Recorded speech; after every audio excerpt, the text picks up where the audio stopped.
Kembali bersama Ketua DPR Ade Komarudin dalam DBS To The Point. Pak Ketua, sebetulnya tidak ada berita bagus dari DPR kalau kita ikuti media. Saya tidak tahu apakah dulu karena kita memulai ketika Gus Dur tahun 2000 mengatakan DPR itu barata seperti taman kanak-kanak. Tidak terlalu banyak yang berubah, lalu kemudian itu mempengaruhi seluruh persepsi publik. Kesan Anda bagaimana tentang ini?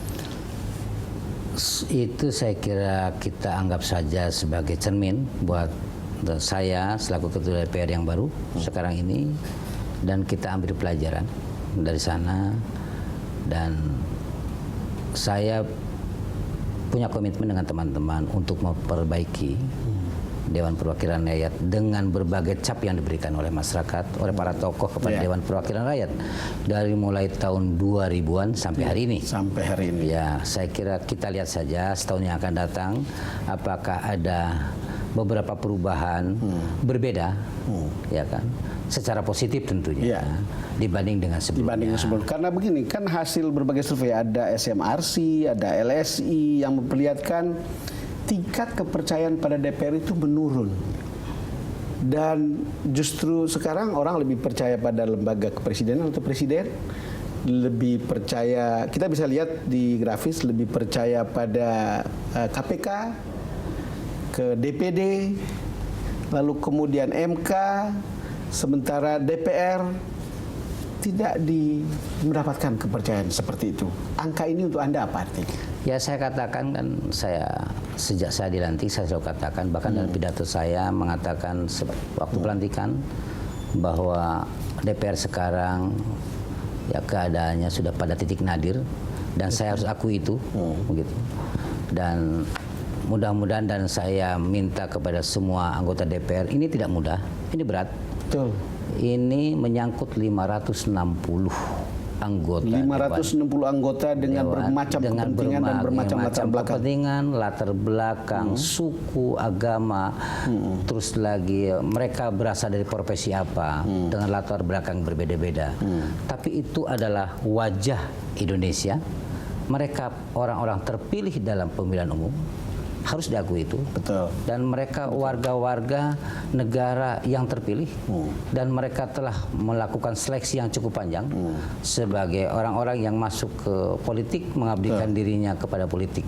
Nah, hasilnya ya saya harus akui beberapa tahun yang cukup panjang itu tidak begitu memuaskan masyarakat. Nah, mudah-mudahan, dan saya juga minta doa semua pihak, minta dukungan semua pihak, agar apa yang kami lakukan, saya bersama kolega dan pimpinan-pimpinan fraksi, untuk memperbaiki keadaan yang memprihatinkan itu.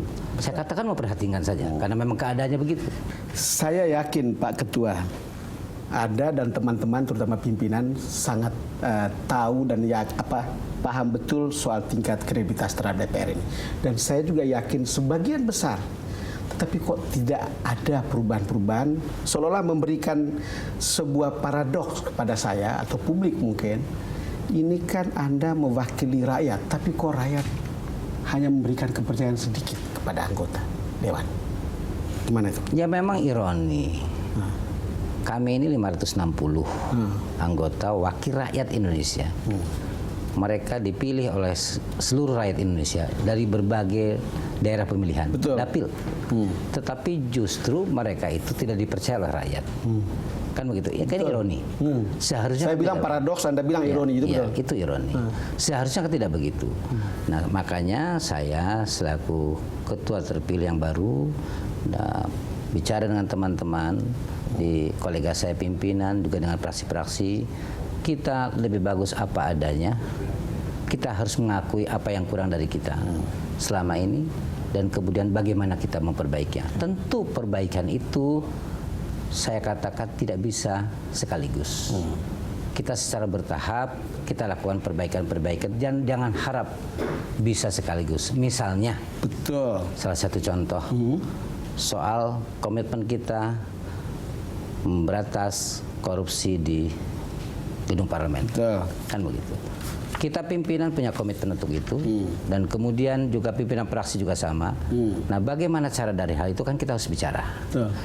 Jangan lupa bahwa Menyangkut 560 itu, kami pimpinan dewan yang paling penting adalah bicara dengan pimpinan fraksi dan juga para ketua umum partai. Tapi teman-teman di sana tahu nggak sih bahwa dari survei ini mengatakan DPR itu lebih banyak bekerja untuk diri sendiri daripada bekerja untuk rakyat. Itu survei loh. Ada angka yang memperlihatkan 51% rakyat menilai DPR bekerja untuk diri sendiri, 40% yang mengatakan bekerja untuk rakyat. Sebagian besar mereka mengenal survei karena mereka adalah orang-orang yang pastilah melek dengan terpilih.